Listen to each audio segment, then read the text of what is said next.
We're going to begin in verse 25. We have just concluded a series of parables that are said by Jesus in the same setting, which was a banquet that he was invited to attend. And we noted Jesus was somewhat, he was set up, at the party. They were trying to catch him because there's a man that was there that they were anticipating him, healing this individual, and he did.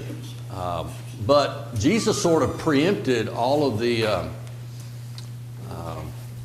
attacks that were going to be charged against him, or the trap that was set for him, by being assertive and going after everybody that's at the party.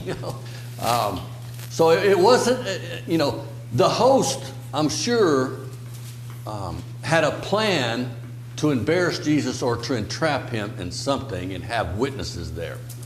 But Jesus turned everything around, and I'm sure when the party dismissed, everybody left saying, "What happened?" And the one who hosted the banquet certainly was embarrassed because the way that he had planned it and the way that his his guest behaved, it didn't go well.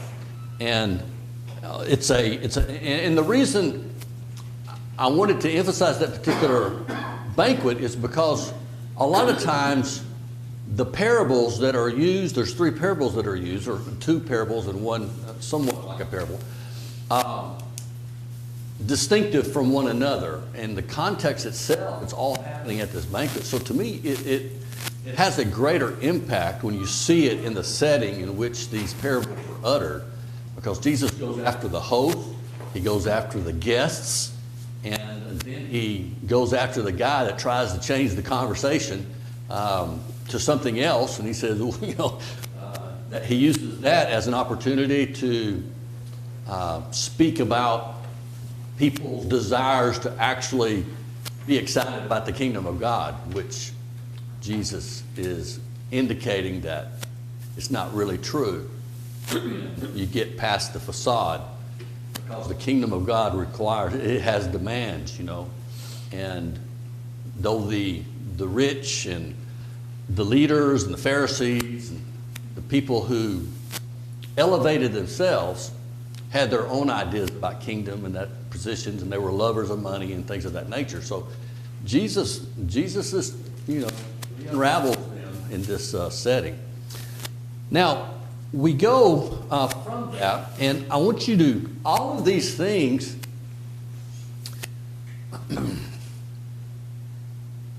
there's, the way that it's presented, is don't look at these events as being isolated events. The question is, how do these events connect in the ministry of Jesus, And also, usually what we have is a narrative of an action of Jesus, and then we have a period of teaching, something that is said by Jesus that's actually based on the narrative that we just read, where it looks discombobulated. It's not like it's together, because you start having statements about salt and this, and you wonder, well, what does this have to do with anything?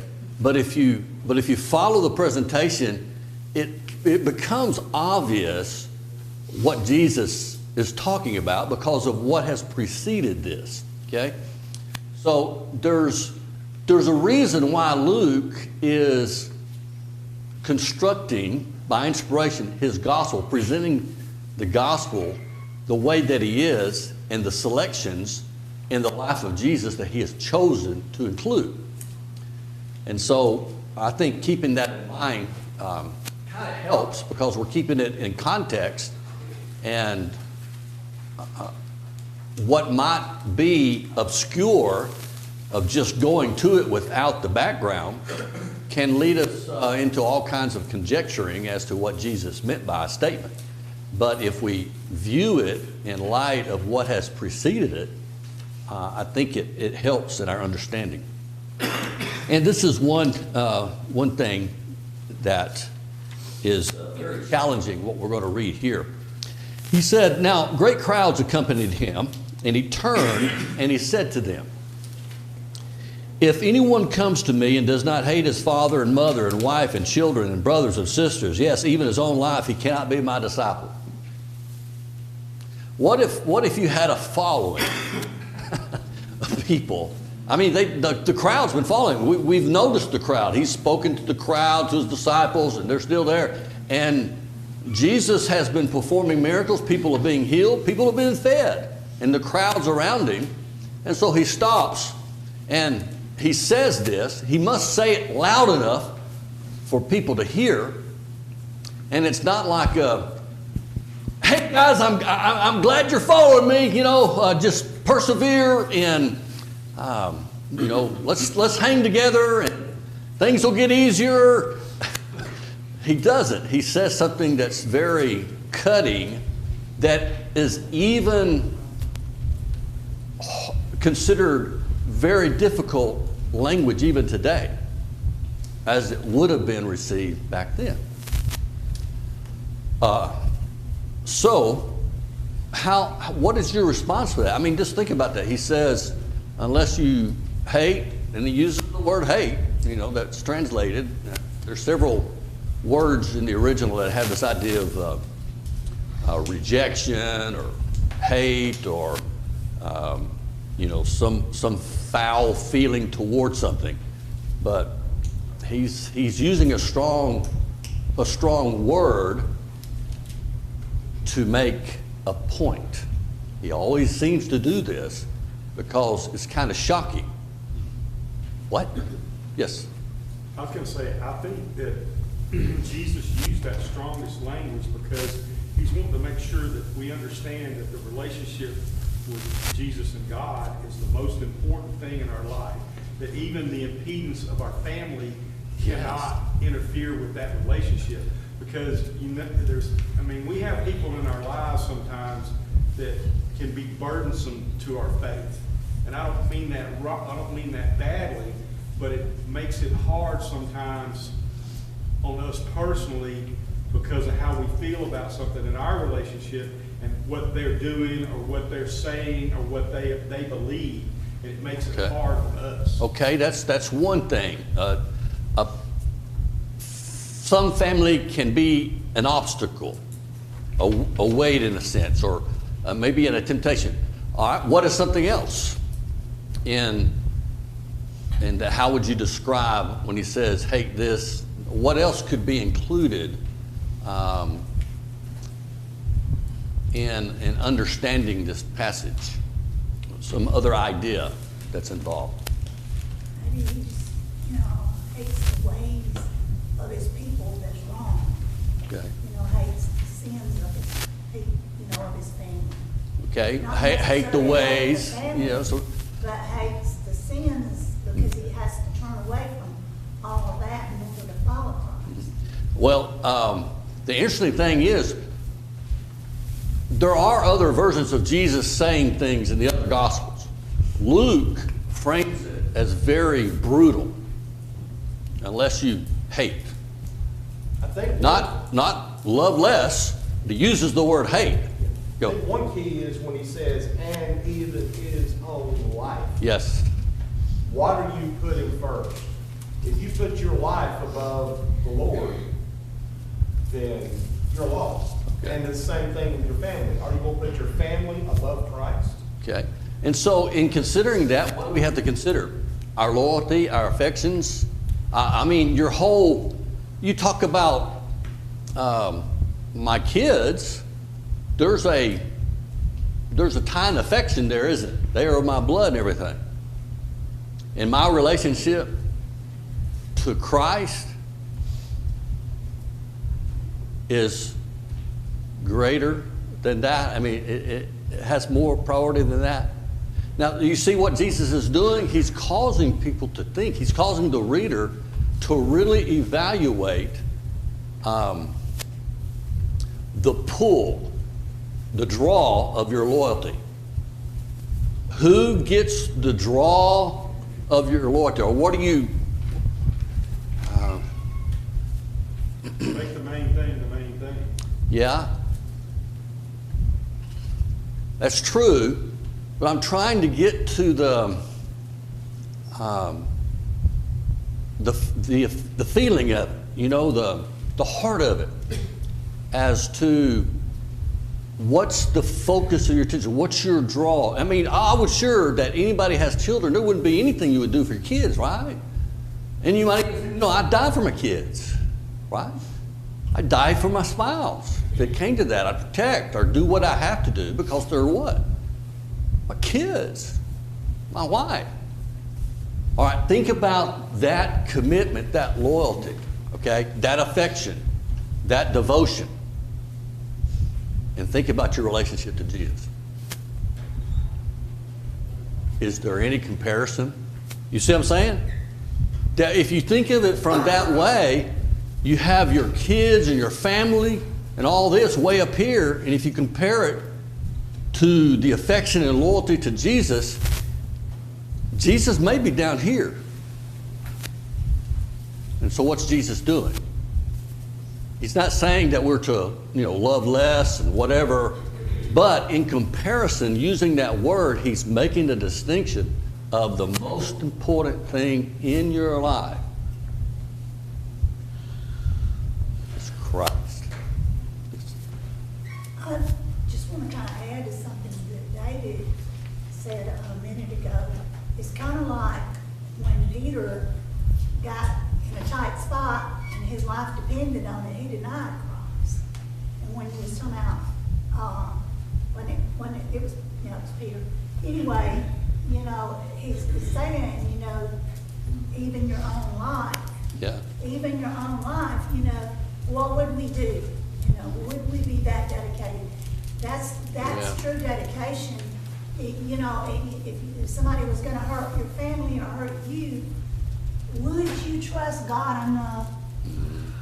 Would you trust Him enough to let Him handle it? You know, because it would be really hard, you know, if somebody was hurting you. I mean, if you were going to die, you knew you were going to die. If you didn't deny Him, you know. Yeah, I think, turn to Colossians 3. Colossians 3, beginning in verse 1.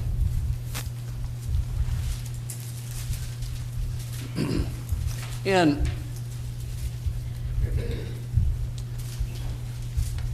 Jesus is not telling us to hate our kids and to hate one another, okay? It's a figure of speech for impact. It's to separate. It's sort of like when people heard that in John chapter 6, when Jesus was saying, unless you know, eat my flesh and drink my blood and all this, and people were going, this guy's weird, you know, what's he talking about, eating flesh? And a lot of people left. They had enough. They've been eating, he's fed them, he's done this, he's done miracles, he got to this, and this is all weird, and they left.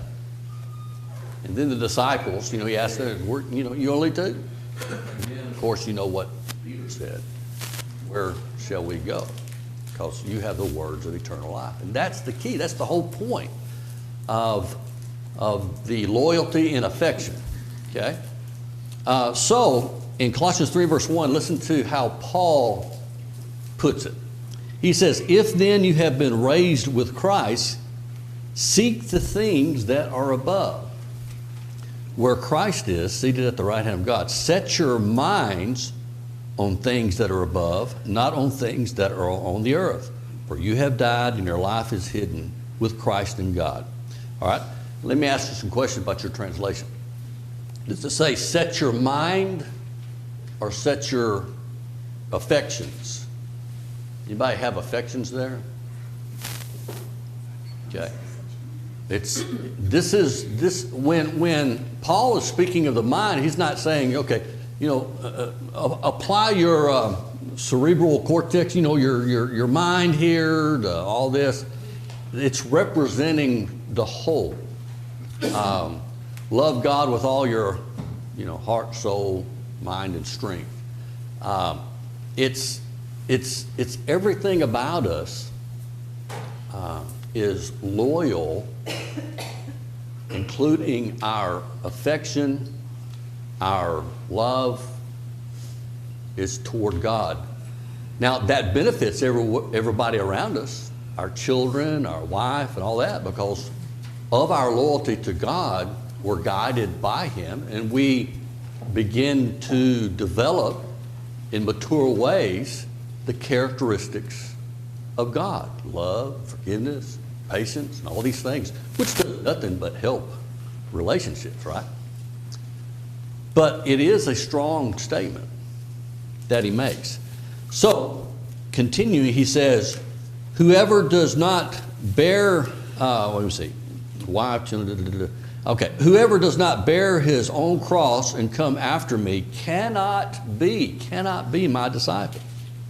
For which of you, desiring to build a tower, does not first sit down and count the cost, whether he has enough to complete it? Otherwise, when he has laid the foundation and is not able to finish, all who see it begin to mock him, saying, this man began to build and was not able to finish. What's Jesus' point with that illustration?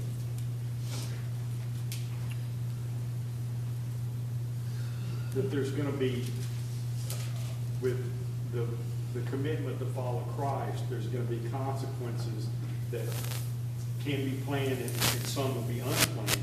And you need to make sure that you have in your mind an accounting for those costs, because you can't deny him when the rubber hits the road. Right. It's easy when we're not challenged with anything to say, yeah, man.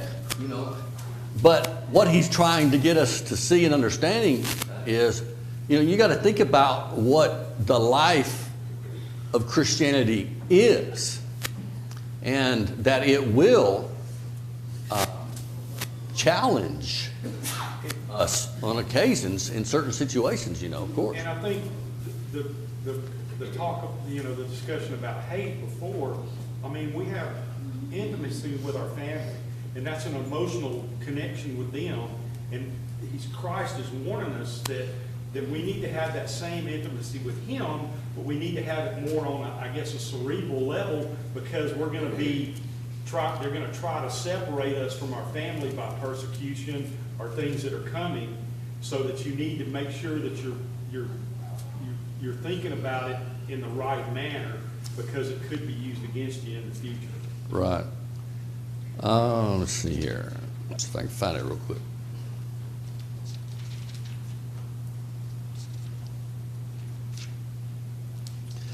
In the book of Hebrews, I can't remember what chapter it is, but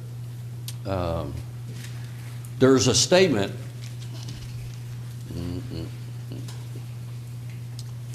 where it says, for one to seek the rest, and if he shrinks back, my soul has no pleasure in him. Or to put another way, that stated, what is it? One who sets himself to the plow and then what? Looks back, is unacceptable. So that's, there's different ways that the idea or the truth is illustrated. And this one is,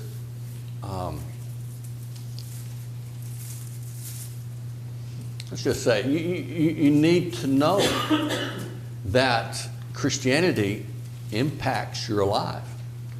And there's going to be occasions and times when the choices that you make and what you do may not be appreciated by others, or may even cause problems for you.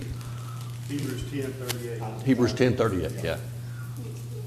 So there's got to be that understanding, both mentally and emotionally, of our commitment to God. Connie, were you going to say something? I was just going to say it's all about us it's about being ready. You know, having, thought it all out before you make that commitment, being ready for that commitment. And yeah, sometimes you are gonna fall, but, the thing is, you gotta be strong enough that if you fall down, you got to get back up. And you gotta keep going. He's not gonna like it, because you fell down. Yeah, But he knows that people are gonna do it, because he knows what you gotta go through. And it's kinda like when you're building, you might, you're building something, you might make mistakes while you're building it, but you gotta correct those Right. mistakes and do better. Because but he wants you to be committed completely. I think before the you idea, start. yeah, well, I think the idea is you're entering something for the long haul. Does that make sense? Yes. It's not just an emotional response and then tomorrow life sets in and I'm doing everything, so like that. And, no, when you become a child of God, you're making a lifelong commitment. I think he's warning them too, that it's gonna be a material cost, but it can Yeah. also be a physical cost. Because, Yeah. these people a lot of them lost everything they had, plus they lost their lives. So, I think he's not, I don't know necessarily a warning, but just a caution that it comes at a cost, that you may not fully realize that cost until the time arrives to pay the bill. Yeah. We don't want an edifice or a structure that advertises failure, apostasy. You know what I'm saying?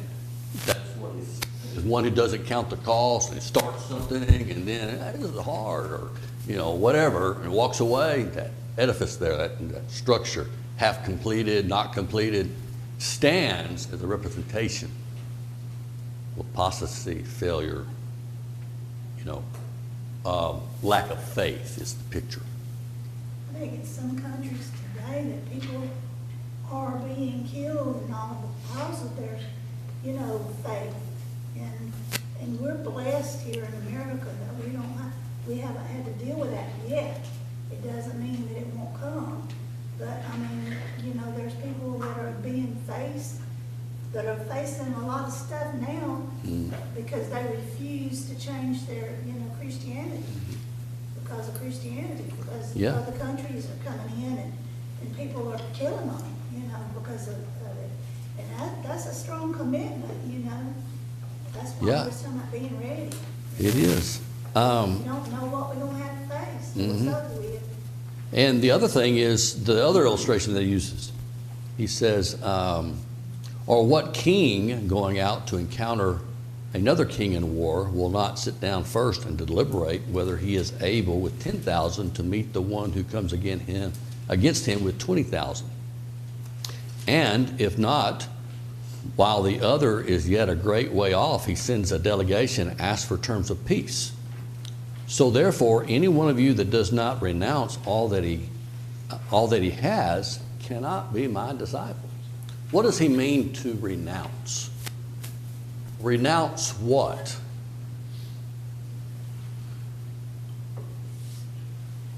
Mine says forsake. Forsake. Forsake what? The world. All our worldly desires. Okay. Well, Ultimate, isn't it, the ultimate thing is the attachment, the desire we have.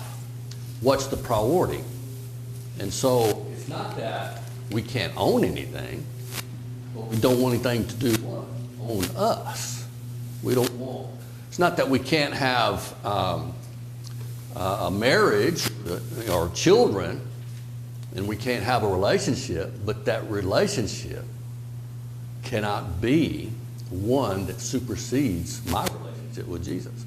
And I think what you just touched on right then touches on what I'm about to say, is that in the 80s, there were some brethren that used this passage to try to force a hierarchical relationship within the church. I'm talking about the Boston Crossroads movement. Yeah. They would use this to try to justify what they're doing. Because I know that because I had a friend of mine from high school that got caught up in that at the University of South Carolina. The came back home and tried to get me wrapped up in it, and I saw right through it. Of course, Dad being a preacher, he was able to see through it too. But this passage was used.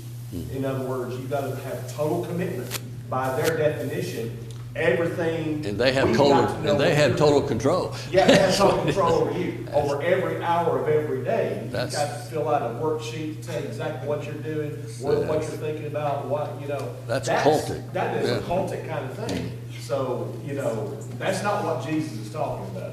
Like taking a sponge bath before you take a bath. What's the point? Okay? Okay, yeah, thanks. Thanks for the second phrase, because I didn't know where you were with it. I mean, really. Yes, true. I mean, it really is. Yeah. Because he doesn't expect you to be clean. I mean, spiritually, it's something that you're gonna evolve with him over time by that relationship that you have. Mm. Yeah, That's the whole thing of going back and praying a lot, doing a lot of praying, and keeping on, keeping that strong bond with him, to try to keep you from doing that, making those mistakes. right. Now, what's said next is often stated to be like out of place. It's like, it doesn't make sense here. And so I want to challenge that and ask you, what are your thoughts about this concluding statement that he has here? He says, salt is good, but if salt has lost its taste, how shall its saltiness be restored? It is of no use either for the soil or for the manure pile. It is thrown away. He who has ears to hear, let him hear. Now, this isn't the only place that this is said. The Gospel of Matthew, uses this, but it's a different context. Jesus uses this here in regard to what has just preceded. Now, what has happened so far? Well, he's been at a banquet, okay, where people were not there to listen and to learn or even had the desire to be disciples. They were there to set a trap for him, okay, to demean him or discredit him in some way, or even to find a conviction where they could kill him. Then he's with the crowd, and he tells the crowd that unless you hate mother and dad and children and all that, you cannot be my disciple. Then he talks about the cost. We usually say the cost of discipleship from the illustrations that he's using. Maybe that's one way of thinking about it, but to me, it's not just simply the cost, it's the duration. It's the duration of discipleship. Not simply the cost, the duration. Both are involved. So then he goes to salt is good. It's kind of like out of nowhere. Jesus does that sometimes, just like Mark did,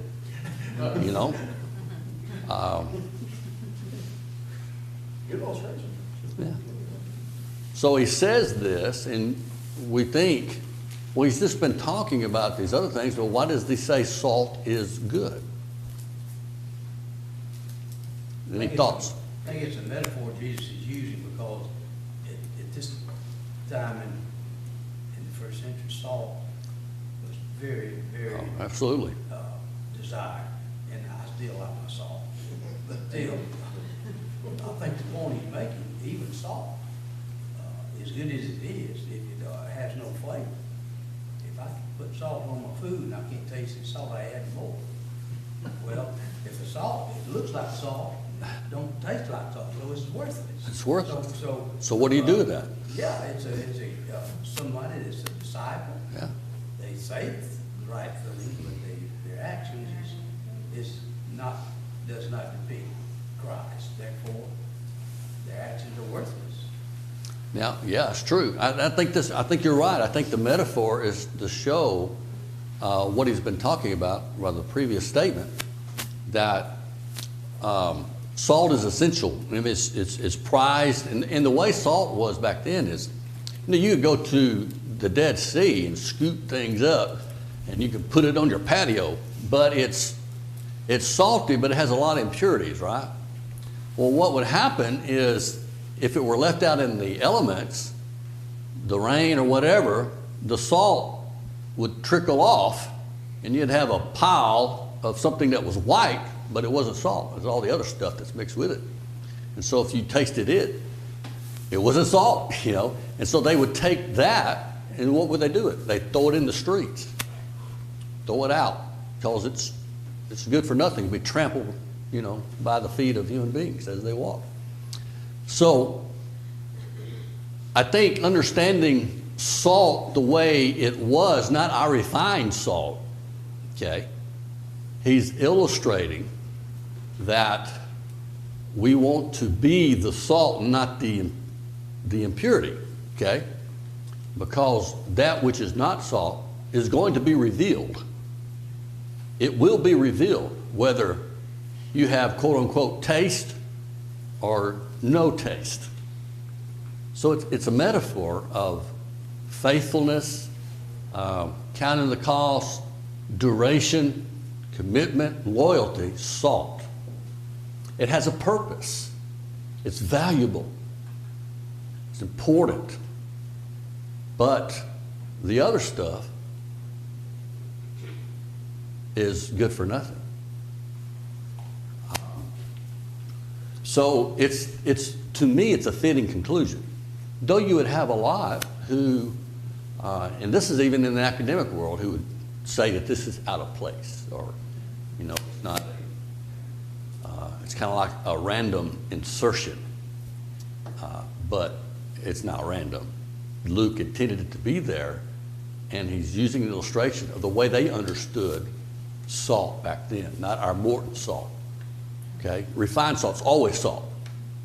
You think Okay. it's a single-mindedness of purpose? Yes. And he's warning against it getting diluted or corrupted over time, because, I mean, Yeah. that's what people did to that message. They kind of tried to use it piecemeal, and I think he's just saying, you know, be single-minded in the message that I'm delivering. Be the Don't genuine, be- single-minded, committed, loyal, affection, everything. Well, salt preserves as well Yeah, as seasons. yeah. You know, and that's what Christians can do. We season those who are around us, and we also preserve what's right, what's good, what's true.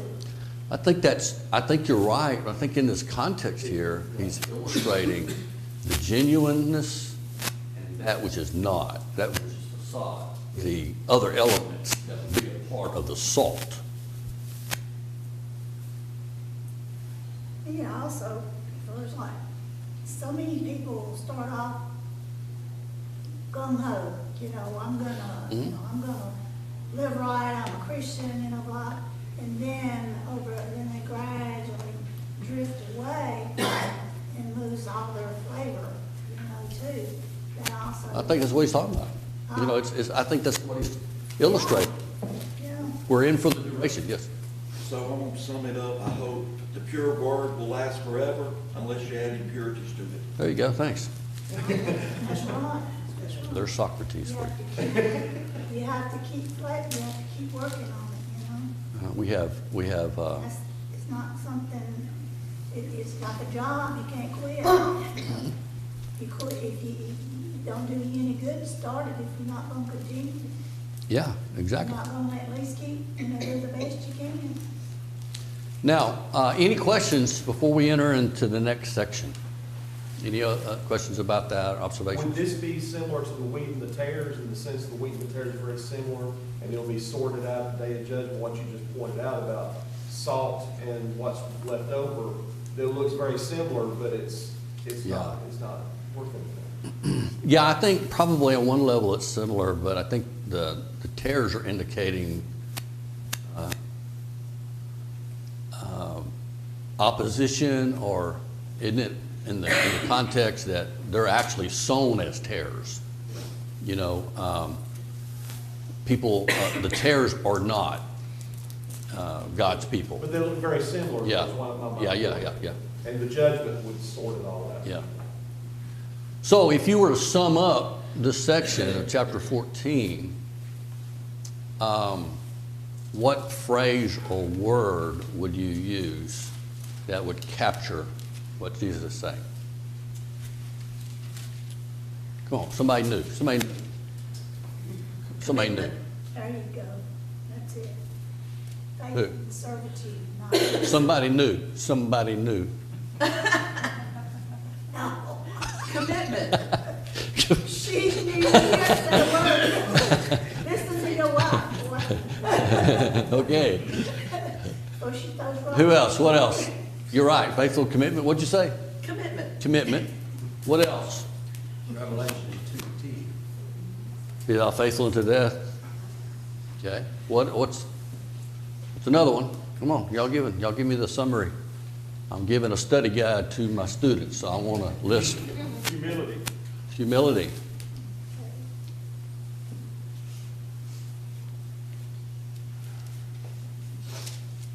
Agree or disagree? Humility is part of it? Absolutely. What else? How would you summarize? What do you want to, from what Jesus said, what do you want to be? A disciple. I want to be salt. Disciple.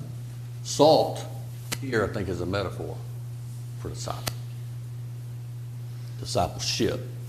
Enduring, persevering, humble, committed, loyal, affection, all of that. What? Not prideful. What?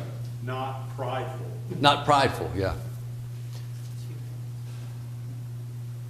True discipleship as opposed to what the world talks about. Or wants. You know, Or demands. yeah, it's like Talladega Nights, isn't it? Where you like the baby Jesus and not the adult Jesus. Is that what it is? I've In never that seen movie? You never seen that movie? No. That's Where he one says, of I the like the baby reasons I Jesus. Why do you like the baby Jesus? Because it's cute, man. He's cute. You know, but the adult Jesus is, unless you hate your mother and father, you can't be my disciple. See the difference? Everybody likes the baby. To be a dedicated, faithful servant of life. Yeah. Be thou faithful. And it's not be thou faithful to death. The idea is be thou faithful from the context of Revelation, I think, when faced with death. That is persecution. Even if it means the threat of your life, be thou faithful. And it's also true, though, we be faithful to our death, but also in view of dying, persecution, like Antipas was killed in the book of Revelation. You know, I thought that last sentence, he who has ears to hear, let him hear. I think in that situation, there was so many that really wasn't listening to him. They were just trying, like you said, they were trying to catch him, off, but, he was the ones that would listen. It's kind of like being in a congregation. You might get one that makes that commitment, and that's what he's wanting, the ones that will make that commitment, and he's letting the others know that he knows they're not listening. Now, that's one of Jesus' favorite lines that he uses. It's a rhetorical phrase, but it's based upon, I think, a scripture. Can you remember what the scripture was that's used in the New Testament a lot from the Old Testament? It has to do with hearing and seeing, Anybody? Isaiah. Can you kind of summarize what it was? He who has... He says that they have ears, but they're not hearing, Yeah. eyes, and they don't see. But it also says that God confused them so they wouldn't hear. Now, when he gave the commission to Isaiah, what he's going to do, you're going to go preach, but it's going to be a challenge because they're going to have ears, but they're not going to hear. They're going to have eyes, but they're not going to see unless they see with their eyes and hear with their ears and come to me and I save them. You see, this is such an important principle that it's carried over in the New Testament concerning the gospel. The gospel has the power to open and close minds based upon what? The heart of the individual. Remember the sower goes out to sow? We usually look at that as the soil, the parable of the good soils.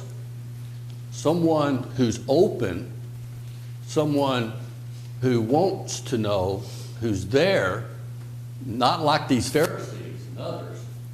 The gospel can open the eyes. They can see, they can become enlightened as to faith. But then there are those like the Pharisees, besides Nicodemus, who are hardened, just like Pharaoh was hardened by the demands of God. So, yes, it's key, very, very important. All right, let's go to chapter 15. David alluded to these. I think, did you go discuss all three of these Wednesday night? I think just the prodigal son in this chapter. Yeah. Now, this is another, chapter 14 had three parables in a single narrative, okay? This is another occasion when the three need to be together. Usually, however, because of the length and things like that, we single out, one of them. You can separate them. And we usually look at the prodigal son, and the thing that's interesting is we emphasize the prodigal son, but the whole series is leading to the attitude of the elder brother. That's the whole point of the three, that he is so odd, compared to the joy everybody experiences. And then you have this elder brother whose younger brother comes home and he despises him. There's no joy with him. He's not celebrating. He doesn't care, He's actually, condemning and presuming and doing everything that would be unnatural toward his brother. And so the brilliance of the three, it's a climax. It's a leading up. I also know that because of the structure and the response. We have, first of all, there's joy in heaven over what? One sinner who repents. That's the first parable's conclusion. The second one builds in structure and says there's joy in the presence of the angels over one sinner who repents. You see, first we have generic joy, and then you have in the presence of the angels, and it's making you think, okay, is it, who's rejoicing? Well, we find the identity of the ones rejoicing, which is going to be the Father, who represents who? God. You see, this is brilliant in the structure of it. And structure, my view, breeds interpretation. It defines. Huh? Who's the brother represent? With the elder brother? I think the Pharisees and those who have shut. Well, let's look at it. He tells you the setting. Chapter 15, verse 1, and we'll just do this to introduce it and move through. Now the tax collectors and sinners were all drawing near to him, and notice this, and the Pharisees and the scribes grumbled. This man received sinners and eats with them. Now to them, it was, ooh, this man eats with sinners, and it's like, ooh. It was a statement of condemnation. So Jesus tells a series of parables. And we don't get to the answer to this until the elder brother. The Bible, it's like the Gospel of John, 1 John, and 1 John the letter, and the Gospel of John, where you don't know what the word is until verse 14 in John 1. But he doesn't reveal it. He keeps you interested. Then in 1 John, he says, what was from the beginning, what we have heard, what we have seen, and we don't know what the what was until later, where he builds interest in the reader, an anticipation. Well, this is what's happening here. So who would the brother represent today, though? It's Yeah. the Pharisees then, so who would it be today? Well, Because the heavens, yeah. God, none of that changed. Yeah. We'll take that up next week.